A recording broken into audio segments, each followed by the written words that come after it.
क्या आपको पता है कि इंडिया आज के देश में इंश्योरेंस का 10th सबसे बड़ा मार्केट बन चुका है, जिसका टोटल प्रीमियम कलेक्शन FY25 में एक मैसिव 12 लाख करोड़ तक का था। अब ये नंबर सुन के लगता है कि भाई इंश्योरेंस मार्केट कहीं ना कहीं सैचुरेट हो गया होगा, लेकिन अब इसके एक दूसरे डेटा पॉइंट पे भी ध्यान दो। इतने मैसिव कलेक्शन के बाद भी इंडिया का इंश्योरेंस पेनिट्रेशन आज भी सिर्फ 3.7% तक है, जबकि ग्लोबल एवरेज 7.3% का है। मतलब इंडियन मार्केट को डबल होने की पोटेंशियल है एंड दिस क्लियरली मींस कि आधे से ज्यादा मार्केट अभी भी अनटैप्ड है। एंड इसीलिए इंश्योरेंस सेक्टर एक ऐसा सेक्टर बन सकता है जिसमें आने वाले 5 से 10 साल में वेल्थ क्रिएट होगी। अब जैसे जैसे इंडिया में इंश्योरेंस का और फाइनेंस का नॉलेज बढ़ेगा, इंश्योरेंस सेक्टर तो नेचुरली ग्रो करने ही वाला है। तो आज की इस वीडियो में मैं इस सेक्टर का एनालिसिस भी बताऊंगा आपको और साथ में टॉप 3 स्टॉक्स भी आपके साथ शेयर करूंगा जो इस सेक्टर के लीडर्स है। क्या हाल इन्वेस्टर्स, मेरा नाम है गोरक्ष और मैं स्टॉक मार्केट एनालिस्ट और आप देखना शुरू कर चुके हैं द डोजी।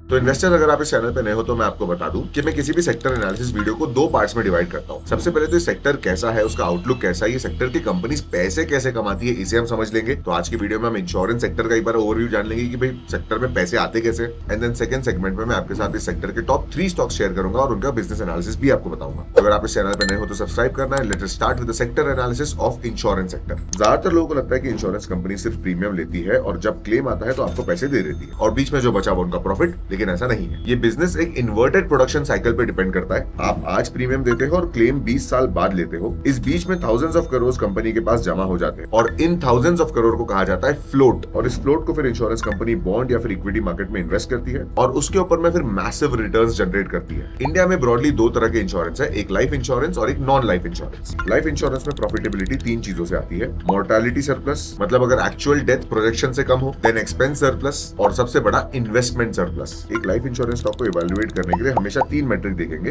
APE यानी एनुअलाइज्ड प्रीमियम इक्विवेलेंट, जो उनकी सेल्स बताता है।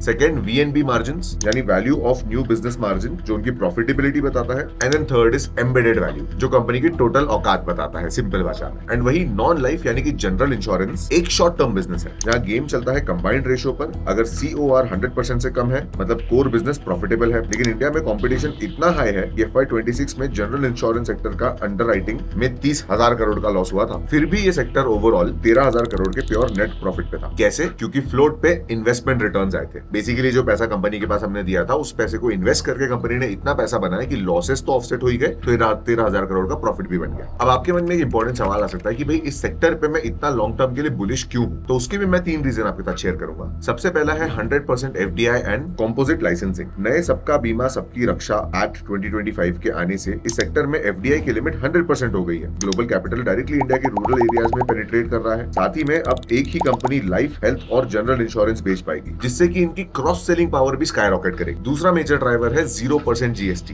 ये सबसे बड़ा गेम चेंजर है। 22 सितंबर 2025 में सरकार ने इंडिविजुअल लाइफ और हेल्थ पॉलिसीज पर 18% GST को घटाकर 0 कर दिया, जिससे कि रिटेल पब्लिक के लिए इंश्योरेंस सस्ता हो गया। अब क्या होता था, अगर इंश्योरेंस में बहुत ज्यादा पैसे लगेंगे ना, तो ये जो एंटायर साइंस ऑफ इंश्योरेंस की, यू शुड बाय इंश्योरेंस ताकि आपको आगे चल के कोई अनफोर्सीन सिनेरियो में कैपिटल लॉस ना हो, तो ये अब लोग एक्वायर करने लगे। बेसिकली होता क्या है, अगर इंश्योरेंस, जो कि बहुत अच्छी चीज है, अगर वो महंगा रहेगा तो जो बंदों को इसका नॉलेज नहीं है ना, वो बिल्कुल लेंगे ही नहीं। पर किसी भी कारण से अगर वो सस्ता हो जाए तो जिन लोगों को नॉलेज भी नहीं है लेकिन वो थोड़ा बहुत भी अफोर्ड कर सकते हैं, तो वो इंश्योरेंस को जरूर अपनाएंगे। तो ये था second driver. And the third reason why I am bullish on this sector is Bima Sugam. दिसंबर 2025 में लॉन्च होने वाला ये प्लेटफॉर्म इंश्योरेंस का UPI मोमेंट है, एक सेंट्रलाइज्ड डिजिटल इंफ्रास्ट्रक्चर जो एजेंट कमीशन को ड्रास्टिकली कम कर देता है। तो इससे फायदा क्या होता है कि इंश्योरेंस परचेस करने वाले को भी थोड़े सस्ता मिल जाता है और कंपनी की मार्जिन भी बढ़ जाती है। मतलब ये जो बिचौलिए रहते हैं, ये दोनों तरफ से एक नुकसान करते हैं ना। कंपनी का भी नेट प्रॉफिट कम हो जाता है और खरीदने वाला भी थोड़ा दूर हो जाता है, क्योंकि थोड़ा ज्यादा पैसा तो देना पड़ेगा। तो बीमा सुगम के चलते ये चीज में भी एक बूस्ट मिला है। तो आई होप अब तक आप इंश्योरेंस सेक्टर के कुछ की इंपॉर्टेंट टर्म सीख चुके होंगे, जिसकी मदद से आप इंडिविजुअल स्टॉक्स का भी एनालिसिस कर सकते हो। इनफैक्ट इन्हीं कुछ पैरामीटर्स के बेसिस पे अब मैं आपके साथ शेयर करूंगा टॉप 3 ऐसे स्टॉक जिनका फ्यूचर इंश्योरेंस सेगमेंट में काफी स्टेबल है। सो मेरी पहली पिक जनरल इंश्योरेंस सेगमेंट का एक अनडिस्प्यूटेड लीडर है, ICICI लॉम्बार्ड। अगर आपको इंडिया के लॉन्ग टर्म ऑटो, इंफ्रास्ट्रक्चर और हेल्थ केयर ग्रोथ पे राइड करना है तो ये स्टॉक आपके लिए परफेक्ट प्रॉक्सी है। ये एक डाइवर्सिफाइड नॉन इंश्योरर है। FY26 में इनका GDPI नई अकाउंटिंग के बेसिस पे 280 बिलियन रुपीज था, जो कि 7% की एक सॉलिड ग्रोथ है। अगर हमारा सिक्लिकल क्रॉप और मास हेल्थ को हटा दे तो कोर ग्रोथ 10% थी। इनका कंबाइंड रेशियो 103.4% है और अंडर राइटिंग पे लॉस इनकर करने के बावजूद इनकी मैसिव और स्मार्ट इन्वेस्टमेंट बुक ने FY26 में 17.8% का billion return on average equity deliver किया था। बैलेंस शीट इतनी स्ट्रॉन्ग है कि इनका सॉल्वेंसी रेशियो 2.6x है, जिसका एक्चुअल मिनिमम रिक्वायरमेंट सिर्फ 1.5 होता है। मतलब fundamentally this company is very powerful. अब लॉन्ग टर्म आउटलुक में इस कंपनी का सबसे बड़ा ग्रोथ ड्राइवर रहेगा हेल्थ इंश्योरेंस। 0% जीएसटी आने के बाद में रिटेल हेल्थ प्रीमियम में स्टैगरिंग 54% जम था। ये लोग टेक्निकली बहुत एडवांस्ड है। इनकी 99.6 पॉलिसीज इलेक्ट्रॉनिकली इशू होती है। मतलब समझ रहे हो, सेल्स पिच और एजेंट का झंझट ही हट जाता है। पर्सनली भी मैं इस स्टॉक को काफी बार ट्रेड कर चुका हूँ। अब सेकंड स्टॉक है SBI लाइफ। अब इनके पास एक ऐसा अनफेयर एडवांटेज है जो बाकी किसी भी कंपनी के पास नहीं है। That is parentage of SBI। SBI के 22,000 से ज्यादा ब्रांचेस इन्हें इंडिया का सबसे डीप रूरल और सेमी अर्बन पॉकेट में फ्री का एक्सेस देते हैं। मतलब देखो, अब SBI कैसा सरकारी बैंक है। अब सरकारी बैंक का गोल ये नहीं होता है कि वो एकदम बढ़िया कासा रेशो मेंटेन करे या एनपीओ को रिड्यूस करे। उनका गोल होता है बैंकिंग फॉर ऑल। हर गांव के हर कोने में आपको SBI का ब्रांच मिलने के चांसेस सबसे ज्यादा है। And that is where the 22,000 branches का नेटवर्क इज राइट। तो इन ब्रांच में बैठे हुए जो एम्प्लॉइज है, इनको भी टारगेट्स आते हैं कि भाई इंश्योरेंस बेचिए, तो इनका पेनिट्रेशन उस तरीके से काफी ज्यादा एक्सपोज रहता है। इसीलिए ब्रांच तो पहुंच चुकी है, लोगों को कन्विंस होना बाकी है। SBI लाइफ एक एब्सोल्यूट एग्जीक्यूशन मशीन है। FY26 में इनका APE 13% से ग्रो करके 242 बिलियन रुपीस पे पहुंच गया। इनका value of new business 66.7 billion rupees report हुआ है, backed by N incredibly stable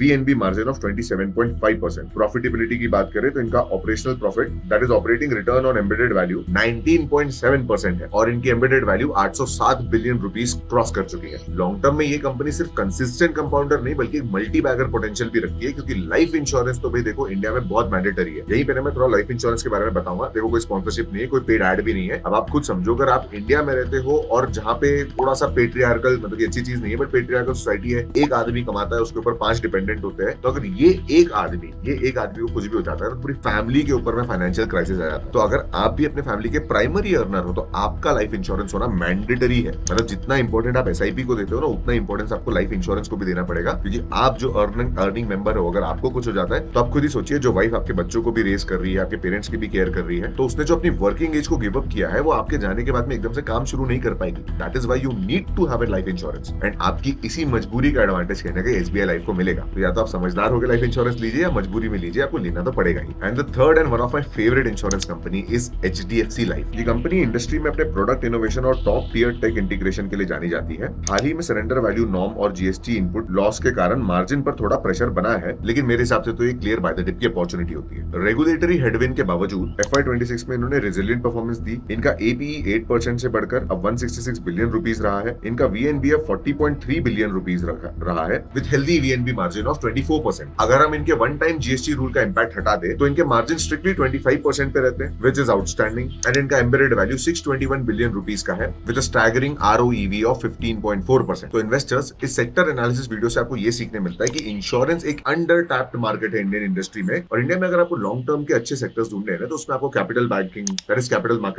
banking and finance and insurance जैसे फाइनेंशियल इंस्ट्रूमेंट्स को डालना ही पड़ेगा, क्योंकि एक बड़ा एडवांटेज इन सेक्टर्स को क्या मिलता है कि आज बहुत सारे लोग कर ही नहीं रहे और आगे चलके करने ही वाले। जैसे जैसे मोबाइल यूजेज बढ़ेगा, इंटरनेट यूजेज बढ़ेगा, इंश्योरेंस का पेनिट्रेशन भी बढ़ेगा, स्टॉक मार्केट इन्वेस्टमेंट्स भी बढ़ेगी। So this is one primary driver of the insurance segment. इसके अलावा क्या इसका प्रैक्टिकल एप्लीकेशन है वो आपने मुझसे सुना ही कि कैसे if you are a primary earner of the family then life insurance not an option for you, आपको लेना ही पड़ेगा। एंड सिमिलरली अगर आपकी लाइफस्टाइल पे आप हेल्थ पे इन्वेस्ट नहीं करते हो तो आपको एक हेल्थ इंश्योरेंस पे भी इन्वेस्ट करना ही पड़ेगा। तो to conclude, insurance segment long term के लिए बहुत अच्छा सेक्टर है। जो तीनों स्टॉक्स मैंने आपके साथ सजेस्ट किए, ये तीनों ही फंडामेंटली बड़ी स्ट्रॉन्ग कंपनी है। अगर आप इनमें से किसी भी स्टॉक का डिटेल एनालिसिस चाहते हो तो मुझे कमेंट सेक्शन में बता सकते हो। I will happily create it. And that's it from this video. अगर ये वीडियो पसंद आया है तो लाइक करना, यहां तक देखा है तो सब्सक्राइब करना मत भूलना। And I will see you in the next one.